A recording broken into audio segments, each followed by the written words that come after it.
Probably my favorite experiment and article of all times is the polyU experiment from Nirenberg and Matthaei that was in 1961. And this played a key role in cracking the genetic code, showing how the instructions from RNA can correspond to the protein that gets made from those RNA instructions. And so today I want to take you on a deep dive into that paper as well as their follow-up papers. So they figured out one of the amino acid letters, but then there were the other like 19 that still needed to be specified. And so the race was on though, starting with this paper. And so I want to take you into this paper as well as then how they actually went about solving the rest of them with like a filter binding assay. So let's take a look, starting with a little hindsight about like how this genetic code works now that we know, and then we'll go back and look at how they figured it out. The instructions for making a protein are their original copy is written in the form of DNA, except for some viruses, which are just RNA. But you have this RNA gene, which has the recipe for making a protein. In order to actually make a protein from it, it's going to go through a messenger RNA or mRNA intermediate. So basically, an RNA copy of that gene gets made, and then this RNA copy is used to make a protein. And the making of this protein, we call this translation. And how it works is that there's this RNA protein complex called the ribosome, and it's going to travel along the messenger RNA and piece together the amino acids. The protein building blocks are letters. There are 20 of these, and the ribosome is going to piece them together in the order that is specified by this messenger RNA. And the way that it's specified is in these 3-letter like words or codons. And so the ribosome is going to travel along and it's going to read out codon by codon by codon. It's going to go 3 at a time, 3 at a time, 3 at a time down the mRNA. And what's going to happen is that there's another RNA, a transfer RNA or a tRNA that's going to come in and it's going to bring the ribosome the right amino acid to add. And so Nirenberg and Matthaei wanted to figure out, well, how does the ribosome know what is the right amino acid to add? What is the connection? How do we get this connection between the mRNA word, the codon, and the amino acid, the protein letter that is going to get added? And so we know now that this is happening thanks to complementarity with the transfer RNA's anticodon. So the tRNA is going to have this like kind of matching or like anti-matching. They're going to base pair. They're complementary to one another with the sequence of the messenger RNA codon. And that tRNA is also going to be loaded with the corresponding amino acid. And so the trick for Nirenberg and Matthaei was to try to figure out, well, which tRNA actually corresponds to which codon, and therefore what sequence is going to specify what amino acid. And so we'll see that they'll take advantage of the of this tRNA later. But initially, they're going to start by just putting in a sequence and seeing what amino acid gets added. And then later they'll put in sequences and then see if a tRNA will bind to it. And so that will be phase 2, but phase 1, they're going to start off with some kind of like brute force cracking, sticking in different sequences and looking to see what protein gets made. This gets challenging because we have these 64 amino acid possible codons, these 3-letter combinations. And so if you have a sequence that is long, and the ribosome can start in different reading frames. So basically it could start here at this A, or it could start at this U, or it could start at this G. And depending on where it starts, if it's taking those 3-letter footprints, it's going to be in a different reading frame. And so it would be seeing different instructions. And so in our bodies and stuff, we have it so that you have if you are actually doing this with a messenger RNA, there's a start codon, this AUG, that specifies methionine, and it also tells the ribosome, start here. But this stuff wasn't known right now. And they're doing this in vitro without having like start codons in some of these things, because they don't have AUG in most of their sequences, unless when they're adding just like the messages that were already there. And so we now know that basically they were able to do this because they had high magnesium, and this was kind of masking the charge and therefore making it easier to bind less specifically to the RNA.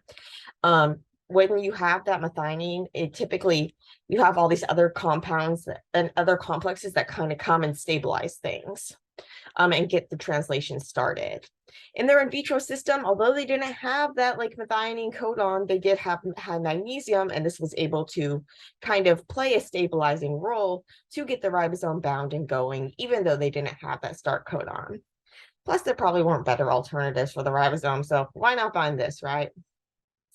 But anyway, that was just a technical note if you're confused about how they're doing this. But they have these different sequences. And so remember that they could have them binding and starting at any of these different sites, and that would lead to different reading frames. Now, they also weren't sure that it was a triplet codon at this point. So it could be 4 or it could be 2. Now imagine if you had a sequence that was a complex sequence. It was even just two nucleotides. There'd be a lot of different combinations of codons that the ribosome could be actually using. And so they couldn't use that. That would be useless for them because they wouldn't know what the ribosome was actually seeing. In the case of a poly sequence, so a polyU or a poly A or a poly G is problematic because it can form these like secondary structures and weird things like this, which would make it not good for doing these experiments. But you could do them with U and A and C. And what's special about these is no matter which reading frame the ribosome was in, it would see the same thing. No matter if it was 2 nucleotides needed or 3 or 4, it would see the same thing. And so they know that this would be basically, this should give them a single amino acid being added. And then their challenge was to figure out which amino acid was being added. And they could do this with some brute force experimenting. So how they're going to detect it is they're going to basically take a mixture of amino acids, or there's just a single amino acid. The important thing is that you only have one amino acid that is labeled. It's radioactive.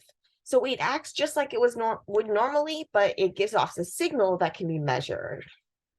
And they stick in a different RNA sequence. So they stick in just a single one of these sequences, a defined sequence, and they want to say, okay, well, what amino acid corresponds to this sequence? And if the amino acid I have labeled corresponds to that sequence, well, then what the ribosome is going to do is it's going to piece together that amino acid, and it'll be radio labeled, and I'll be able to detect it. Now, if I were to stick in a different amino acid, if I were to label a different amino acid, I would still have the same amino acid incorporated as I did before, but I wouldn't be able to detect it. So only when I have the right the amino acid labeled that corresponded to that sequence, only then will I detect a signal. And they found that this was what happened if they stuck in a polyU and they labeled a phenylalanine. So only when they labeled a phenylalanine, though, would they see radioactivity. And so basically, you can see in their results, and we'll go much more into detail, but they could take all these different amino acids and they could label them, and they could have them be radioactive. Instead of just trying them all individually, it's also easier to kind of like pool them together, but they'll all be labeled. And then if you get a signal, then you can kind of narrow things down. So here they have a lot of them grouped together, but all of these are going to be radioactive. They're going to have this C14. So in this case, basically, you can see that all of these other amino acids, they didn't stimulate the incorporation into, they didn't have high radioactivity.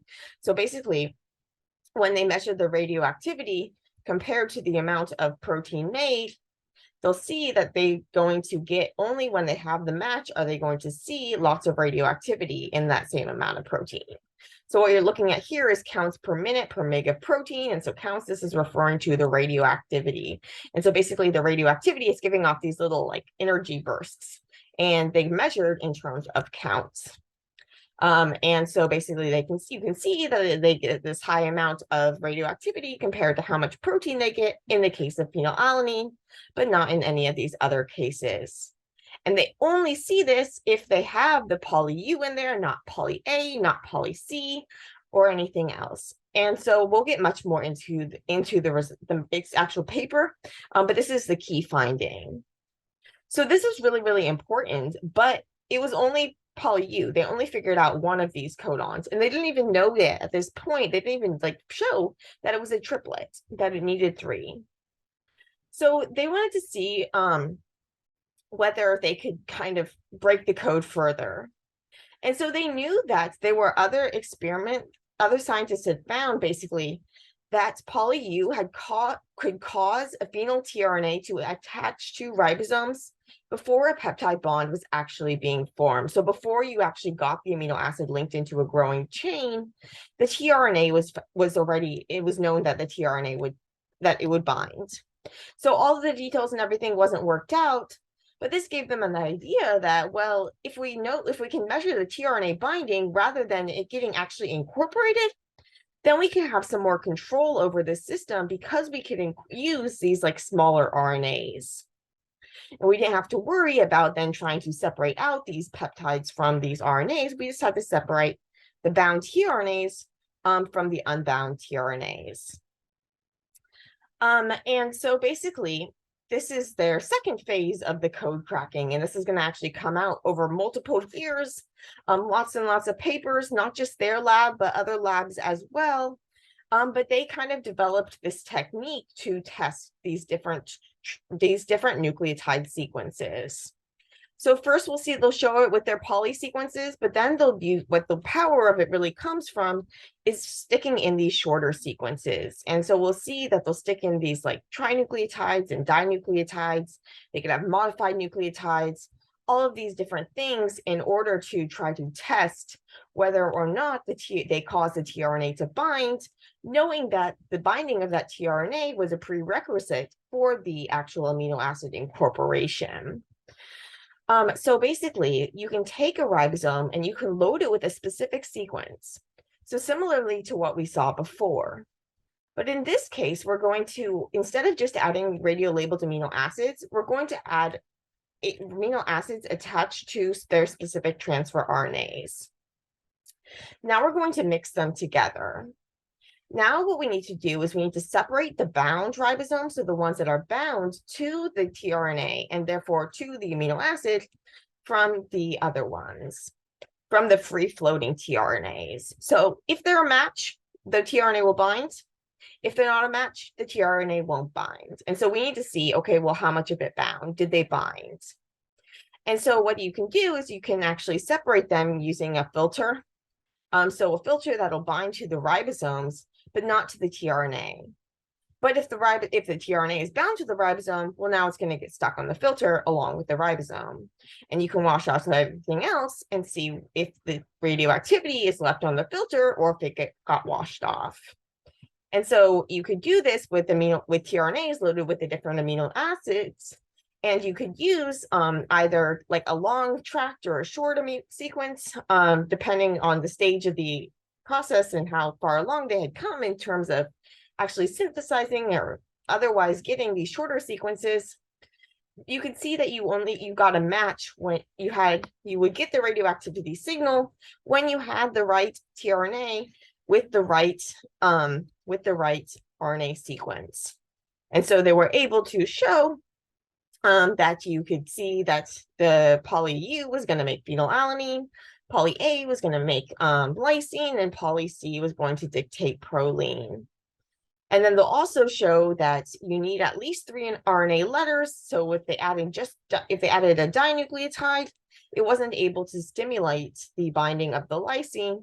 Whereas if you had a trinucleotide, you would. And the tetranucleotide didn't make anything any better or anything. So it really seemed like it was this trinucleotide. And then they'll do a lot of experiments with defined trinucleotides.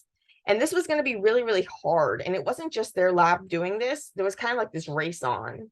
But it was really hard to actually generate those distinct sequences.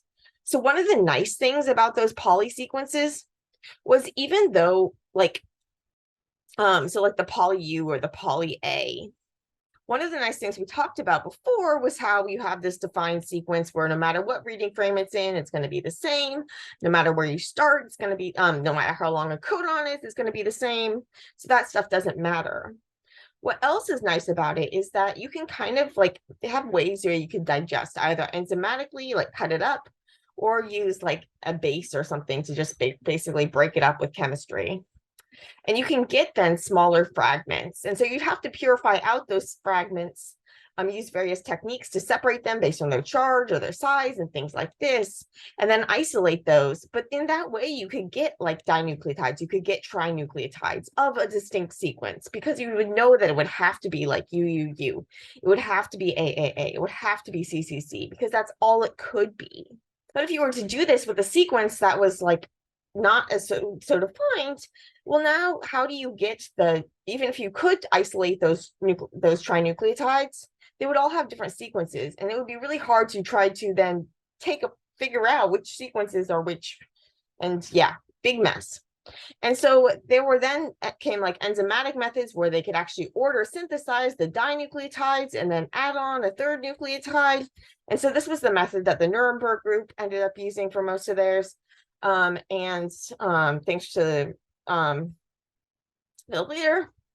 And other groups would then use different methods. A main competitor was the Corona lab. So he actually shared the Nobel Prize with Nirenberg for working on the code cracking. And he was actually using like chemical synthesis methods in order to make those trinucleotides. And the leader in Nirenberg's lab, basically they were doing it more enzymatically. And I'll tell you more about that stuff and how you can learn more. But now I want to dive deep into those papers. Oh, and by the way, yeah, so they basically cracked it by like 1966, and then they got the Nobel Prize in 1968. So this was all happening really fast. It really was like a race to crack the code. So if you want a general like historical overview, I recommend this commentary from PNAS. Open access, you should be able to read it. And it has a nice kind of overview of things, as well as Nirenberg's Nobel Prize lecture is really great, goes into a lot of detail. I'm going to talk mostly about the early work, like their polyU stuff.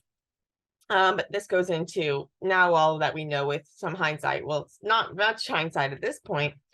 But now the code was cracked and how they went about cracking the rest of it and the role of other people, and some historical perspective and things like this. So really great, recommend that lecture. But we're going to go to the primary literature. We're going to go to their actual paper. So let's start. So 1961, the dependence of cell-free protein synthesis in E. coli upon naturally occurring or synthetic polyribonucleotides. So not the most exciting title, but it's a really, really exciting paper. And so I'm going to take you through it, and then I'll go in a little less detail, kind of skim over the other papers. But I really want to take you in depth through this one because it's really awesome, one of my favorite papers, and I think it's a great example of how science is done. And old papers, they tend to explain things a lot more thoroughly, and they're really fun to read. So anyway, what they're going to do is here, this is where they're going to show that the polyU encoded for phenylalanine. So first they need to design this like cell-free system. So remember that if you were to stick a radio-labeled amino acid into some bacteria, you would see it get incorporated into protein, because that bacteria has all of those messenger RNAs already. And even if you were to add in messenger RNA, so even if not even a cell, but even if you're doing a lysate, the bacteria, they have a lot of their own messages. And so if your amino acid gets incorporated, you wouldn't know if it was because you gave them that sequence or because it was all the sequences that they already had. So they need to figure out this more defined system. But first they need to figure out how they can actually get a mixture that is translationally active. And so they start out by just doing it with the bacteria's own sequences, but purifying out those sequences and then adding them back in, trying to figure out what is needed in this cell-free mixture. What's going to get confusing is that they're like messenger RNA fraction. They call it ribosomal RNA. This is not the RNA that is making up ribosomes. And so normally when we think about ribosomal RNA, we're talking about the RNA inside of a ribosome. So a ribosome is a large proportion of it is going to be RNA. It's like 70% RNA in bacteria and then like 30% of protein. So ribosomes have a lot of their own RNA, but when they're talking about ribosomal RNA in this paper, what they're talking about is going to be the RNA that was like associated with the ribosomes. And so it's going to be that messenger RNA was template. Then what they have is they have the like soluble RNA. So this is going to be like your tRNAs and stuff. And then they have their actual like purified ribosomes. They're going to mix these and then see if they can, what they need and how they can get a translationally competent mixture. So something that can actually make proteins. And again, they're just at this point mixing back in the messenger RNA that came from the bacteria, its own messenger RNA. So they're not trying to see what specific sequence is being made, just can we get them to make a sequence? So they have radioactive valine, and they're going to use this as like a readout as to whether or not they're like how much protein is getting made. Don't worry, later we'll get into that specific sequence stuff, but first we just need to see that our system is actually making protein. So first, starting with how they make that system. So they have a companion paper where they describe in more detail, but this is the basics of how they went about getting their different fractions. So basically, they take these E. coli cells, and they want to fractionate it. They want to separate it out into different parts and then add those parts to each other and see which parts are needed in order to have that radioactive valine be incorporated into protein.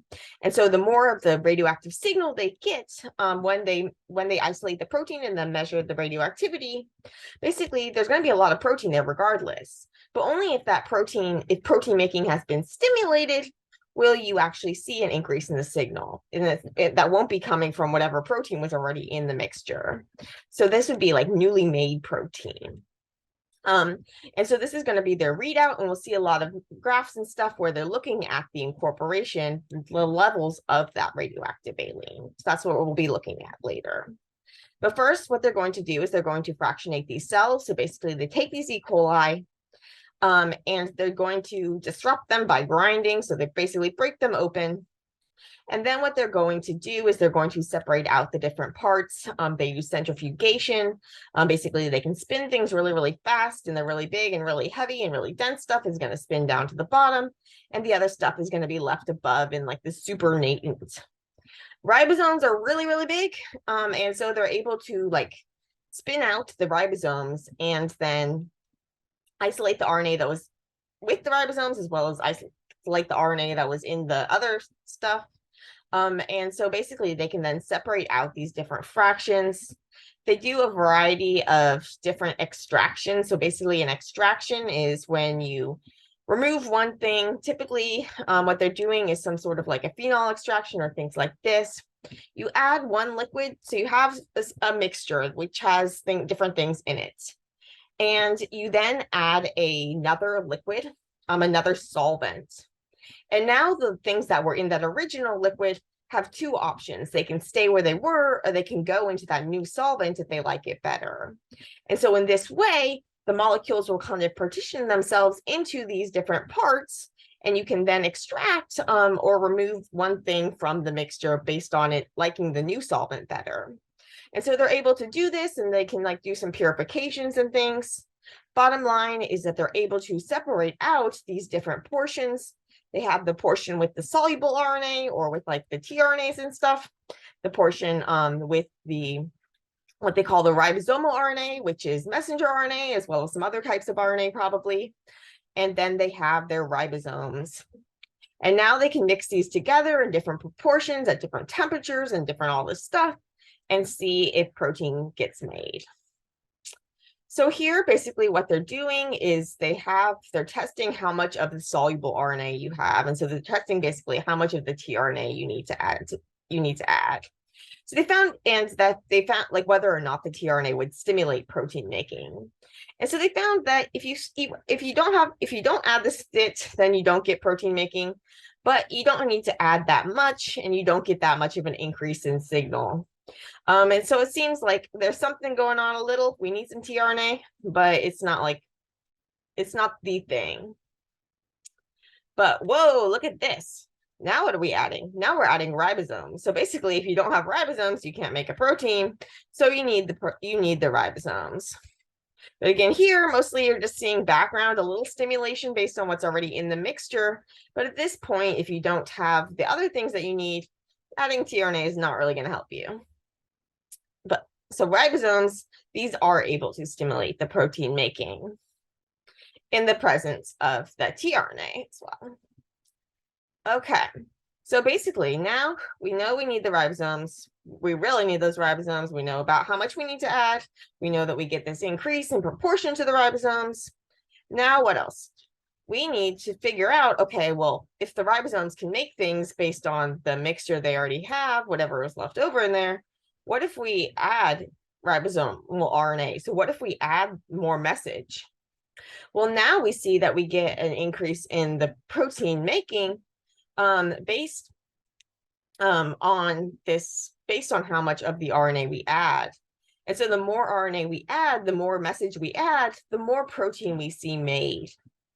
And so this was telling them that this message really was telling these ribosomes to make protein, and the more message we gave them, the more they can make the protein they can make until they kind of get saturated. So either you don't have enough ribosomes, or you have don't have enough RNA. When one is getting all used at the same time, basically you'll reach some sort of plateau. So this is looking over time and how much protein is getting made.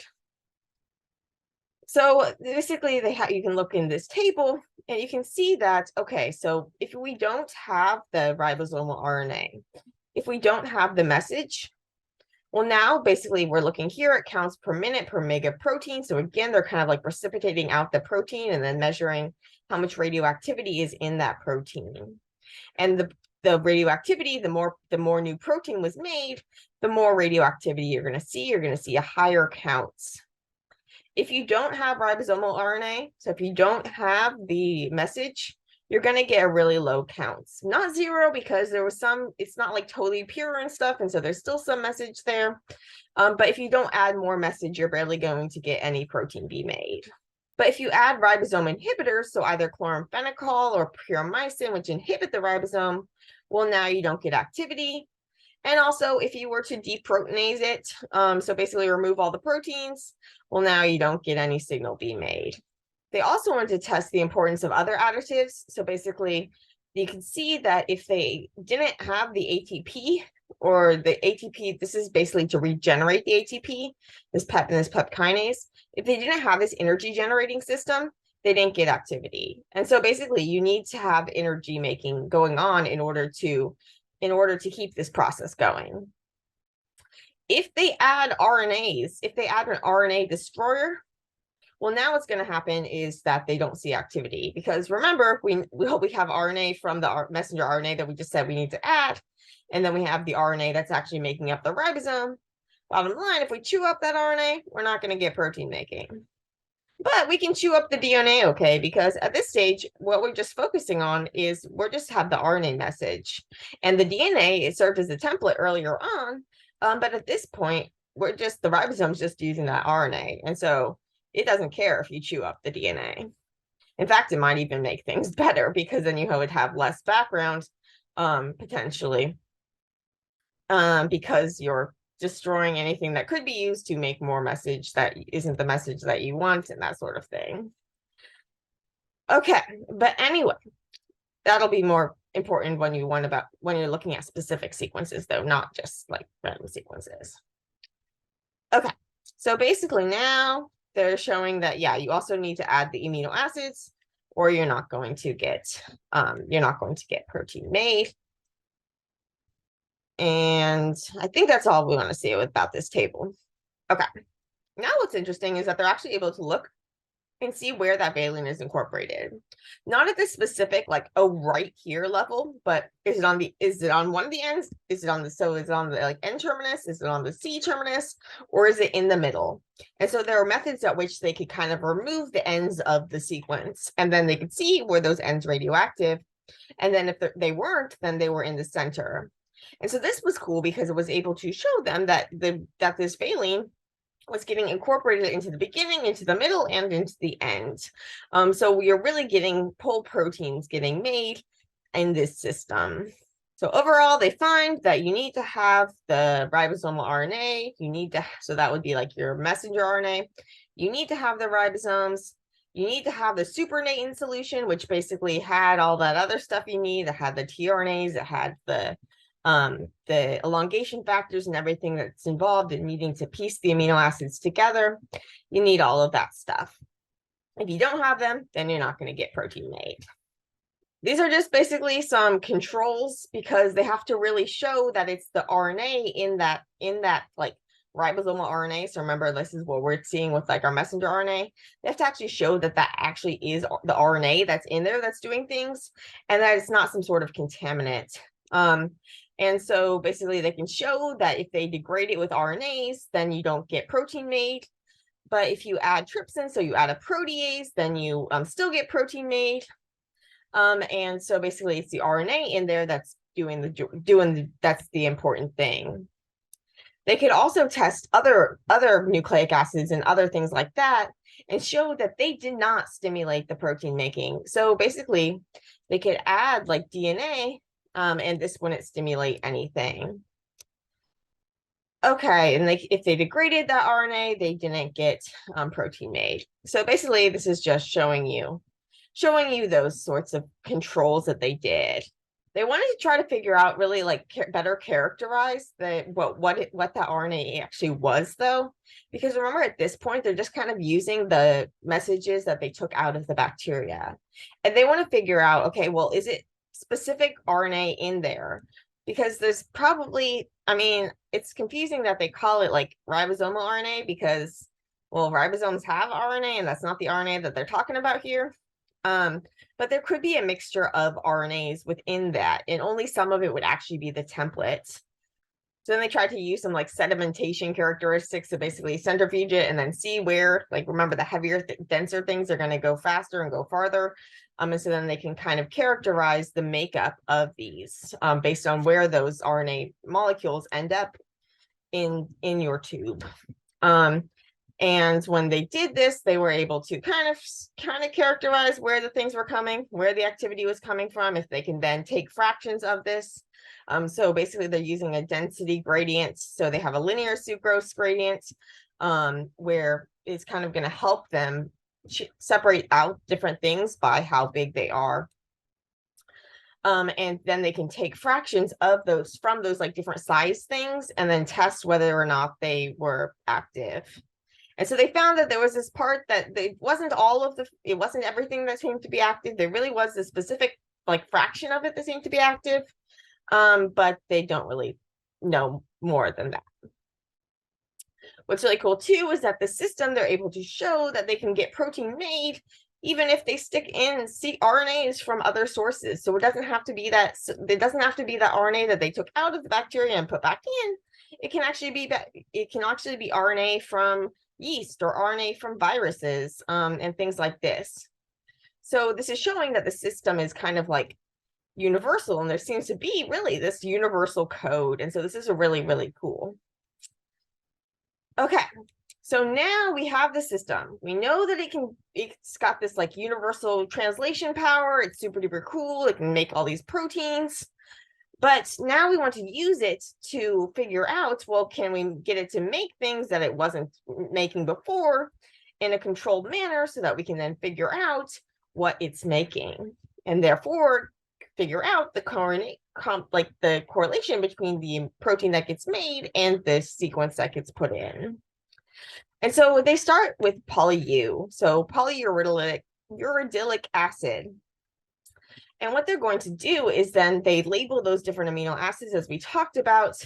In this case, they're just showing you like their actual, like their hits. So here they have labeled the phenylalanine. So they've radioactively labeled it with C14. And so basically what happens is that they're showing over time how much of that radioactive phenylalanine gets incorporated into proteins. And so if you don't have polyuridine, you're not going to get any. But if you add polyU, you do. And you see that you get an increase over time as more and more protein gets made. Then what they do is they test a bunch of other sequences. So they test poly A, nada. Poly C, nada. Polyinosinic acid, which is another like modified nucleotide, nucleic acid, nada. They also do this like combination, this like poly A U mixture.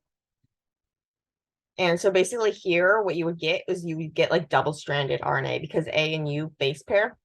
And so you get this double-stranded RNA, and this wasn't active. And so this was telling them that the single-strandedness seemed to be important. They also showed like UMP, UDP, UTP weren't able to stimulate things.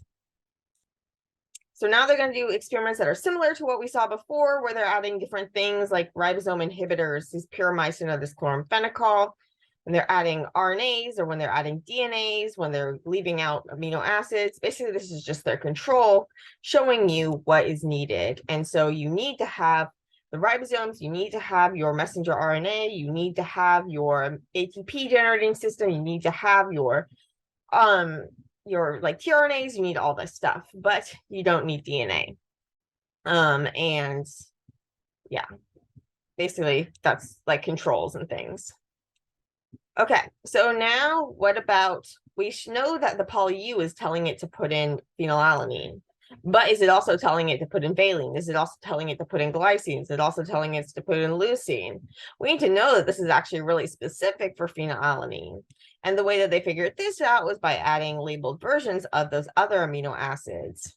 So they can add like a kind of pool where these are all labeled, or they could add them labeled individually at a time. And basically they can show, though, it doesn't matter if they're individual or pooled because they're not having the amino acid incorporation. You really get this big burst when you have the phenylalanine. And you just kind of get some noise when you just have other things labeled. Okay, yes, and then they basically just try to characterize the polyphenylalanine that they make and really show that it's polyphenylalanine. And so basically they take the, like what they know is polyphenylalanine, and then they compare it to what they made, and then they show that it's like soluble in the same things and this sort of thing. So it seems to really be polyphenylalanine. And now basically they just discussion and things, a lot of what we went into. So basically the results indicate that polyuridylic acid contains the information for the synthesis of a protein having many of the characteristics of poly-L phenylalanine, where L just refers to like the handedness or the orientation. So the synthesis was very similar to the cell-free protein synthesis, which we just showed that you can make a cell-free synthesis system. And when we're making poly A, it behaves in the exact same way, suggesting that this is the same type of process going on. One or more uridylic acid residues therefore appears to be the code for phenylalanine. Whether or not it's singlet, triplet, etc., has not yet been determined. And so that's what they'll show in the next one. But polyuridylic acid seemingly functions as a synthetic template or messenger RNA, and the stable cell-free E. coli system may well synthesize any protein corresponding to meaningful information contained in added RNA. But how does it know the meaning of that information? So we need to do some more code cracking.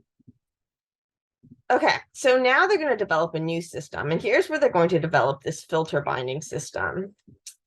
And so basically what they want to do is they want to be able to test defined sequences, take a tRNA that's labeled with an amino acid and see if it will bind to that sequence. And if it binds to that sequence, it's likely then going to mean that it would then incorporate the corresponding amino acid into the protein. And so basically what they're going to do is they're going to generate sequences, shorter sequences that they can test, as well as doing the longer sequences, basically just to try out the system. And so you can see that they start with like their poly-U, poly-A, poly-C. And now this is similar to what we saw before in that they're using these poly single letters. But here, not only are they including poly-A and poly-C, but they're also going to be doing their measurements in a different way.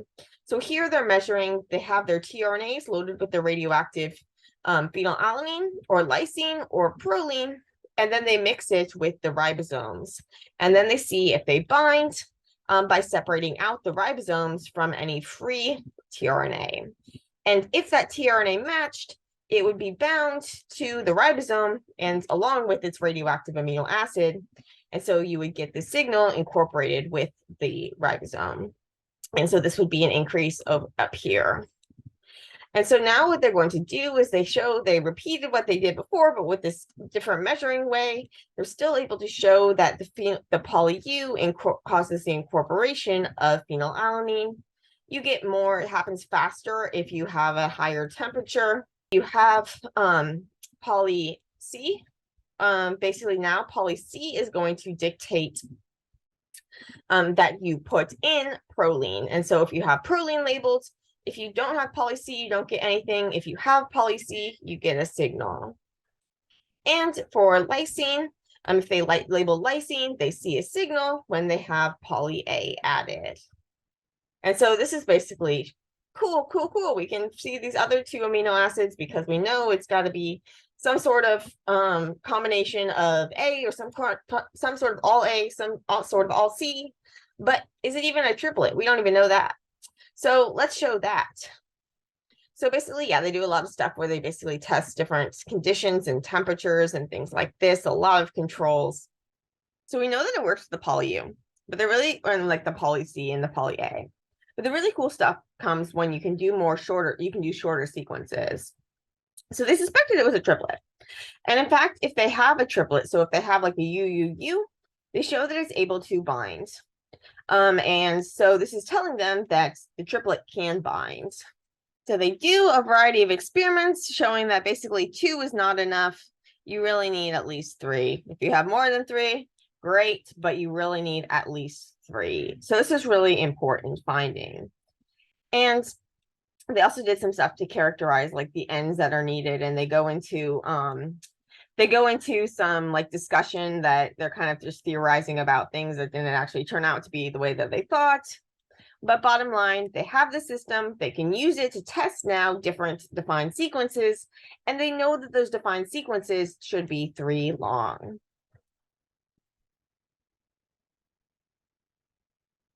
So now let's go into testing more exciting sequences. So here, this is 1964. They're doing RNA code words and protein synthesis 2, nucleotide sequence of a valine RNA code word. So they're going to work out the codon for valine.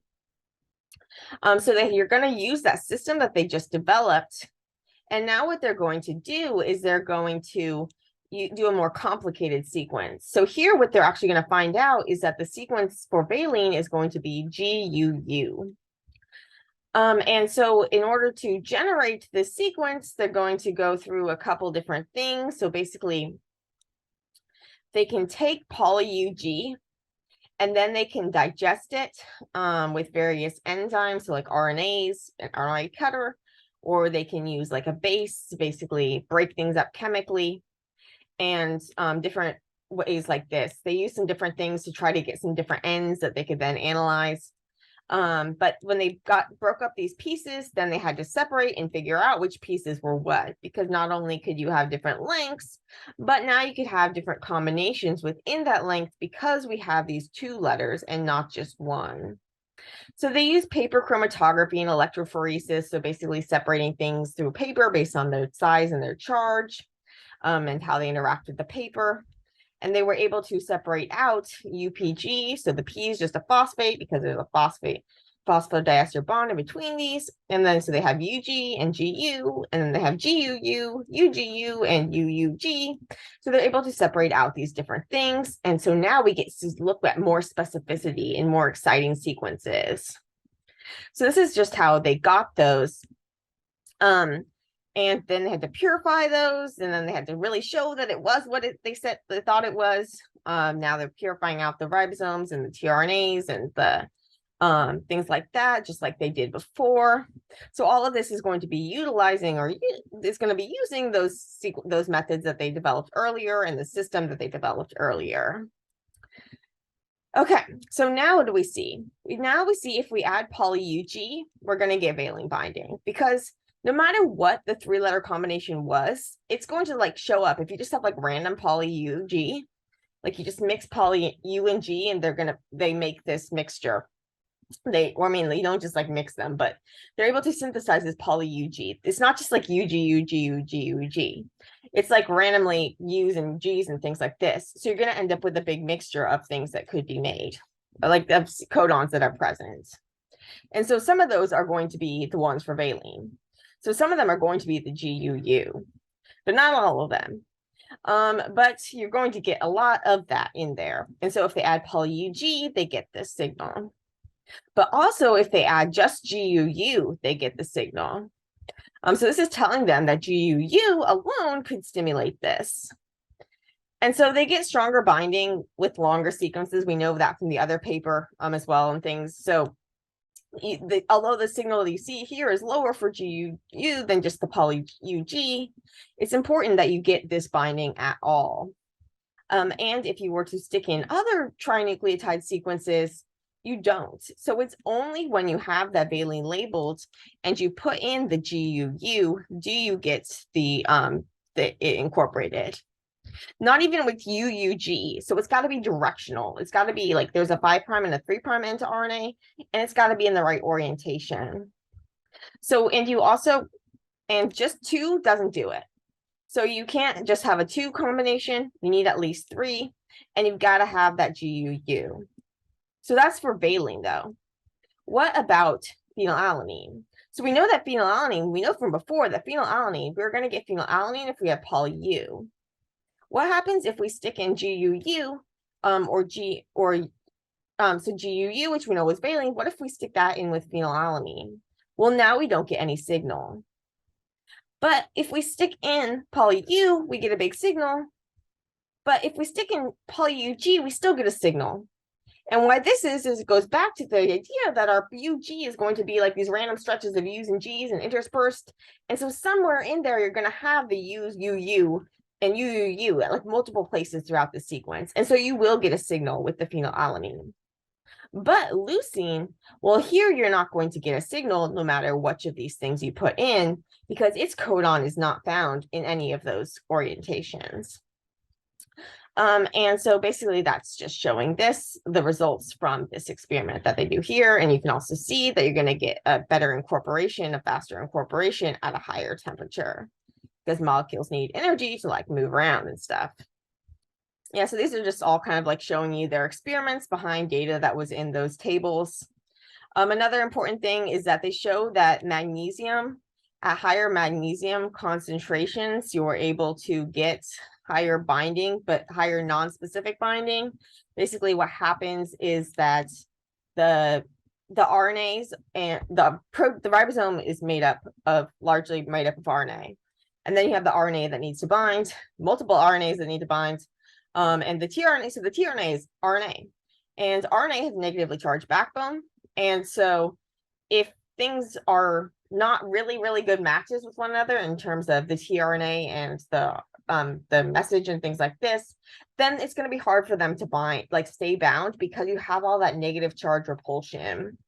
If you add magnesium, you're kind of shielding that charge, and so you're making it easier for things to bind, even if they don't like each other that as much. And so you get this decrease in the specificity of the binding. And so they'll show that like this is kind of why you can get some kind of non-specific binding. You can get some of the other tRNAs binding, and things like this with the high magnesium. But that high magnesium is also why we're able to get this to work at all without start codons and things. Okay, yeah, so this is just some predicted sequences based on other things. In their later papers, basically they'll go and they'll do this with a bunch of other combinations and really try to work all of this out. So you can see that there's going to be a ton of work. They had to get all these different sequences, and then they had to test all those different sequences. But again, they've developed these systems that they can use in order to do so. And so their earlier experiments laid the groundwork for all of this code breaking to come. And then they had to figure out the whole deal with the start and the stop codons. Speaking with whole deals, I don't know why science is not letting me read their papers, even though I'm on my university internet. So I don't know. But anyway, yeah. So really cool stuff. And they weren't the only people doing it. So again, Karana was the other group really doing things. Ochoa, lots of people involved in trying to crack this genetic code, which we now know. And so we now know it's universal to, or at least mostly. You stick that sequence into any organism and it'll be able to know what to make. So this genetic code cracking was super duper important. And hopefully these helps you understand the experiments behind them.